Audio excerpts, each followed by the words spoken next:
Hi friends, welcome to my channel. நம்ம இன்னைக்கு ரொம்ப ஹெல்த்தியான, ரொம்ப சூப்பரான, அதுவும் எல்லாருக்கும் ரொம்ப பிடிச்சமான ஒரு ரெசிபி தாங்க செய்ய போகிறோம். அது எப்படி செய்கிறதுன்னு சொல்லிட்டு வாங்க பார்க்கலாம். அதுக்கு ஃபஸ்ட்டு ஒரு கடாய் எடுத்து அடுப்பில் வச்சுக்கோங்க. அதில் ஒரு 2 டேபிள் ஸ்பூன் அளவு எண்ணெய் சேர்த்துக்கோங்க.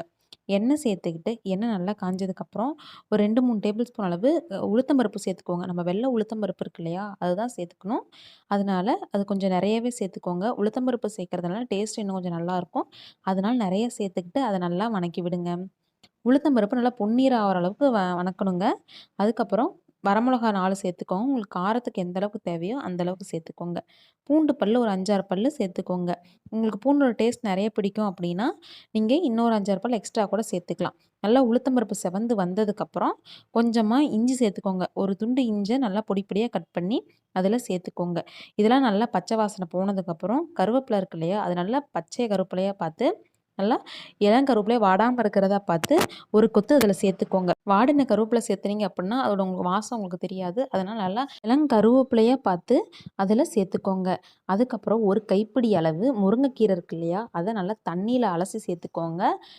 இதில் வந்து நீங்கள் தண்ணி ஊற்ற தேவையில்லைங்க. ஏன்னா முருங்கைக்கீரையை நம்ம தண்ணியில் அலசி தான் நம்ம இதில் போட போகிறோம். அதனால் அதில் இருக்க தண்ணியே அது நல்லா வேகிற அளவுக்கு உங்களுக்கு இருக்கும். நல்லா தண்ணி நல்லா சுண்டின வரைக்கும் நல்லா வணக்கிக்கோங்க. அதே தண்ணியில் முருங்கைக்கீரை வந்து நல்லா பாதியாக வெந்திருக்கும். அதில் 1 டேபிள் ஸ்பூன் அளவு உப்பு சேர்த்துக்கோங்க. அதாவது கொஞ்சமாக டீஸ்பூன் அளவு சேர்த்துக்கோங்க. உப்பு சேர்த்துக்கிட்டு அதை நல்லா வணக்கி விடுங்க.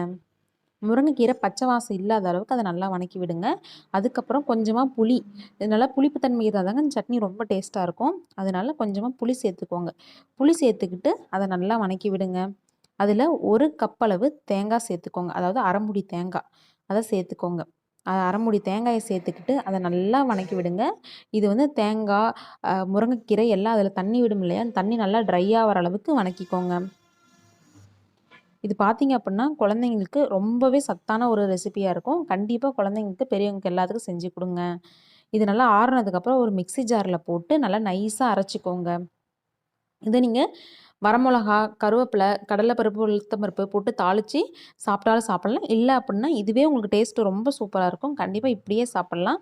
குழந்தைங்க வந்து ரொம்ப ரத்த சோகையாக இருக்குது, குழந்தைங்களுக்கு அனீமியா அதிகமாக இருக்குது, சத்து இல்லை அப்படின்னு சொல்கிற குழந்தைங்களுக்கெல்லாம் இந்த மாதிரி நீங்கள் ஒரு வாரம் ஒரு 2 டைம் செஞ்சு கொடுத்தீங்க அப்படின்னா அவங்களுக்கு ஹாஸ்பிட்டல் போகிற பிரச்சனையே வராது. கண்டிப்பாக அந்த மாதிரி செஞ்சு கொடுங்க. அது மட்டும் இல்லைங்க, நம்ம வீட்டில் இருக்க பெரியவங்களுக்கு இந்த மாதிரி செஞ்சு கொடுத்தீங்க அப்படின்னா ரொம்ப விரும்பி சாப்பிடுவாங்க. இதை செஞ்சுட்டு டேஸ்ட் எப்போ இருக்குன்னு மறக்காமல் கமெண்ட்டில்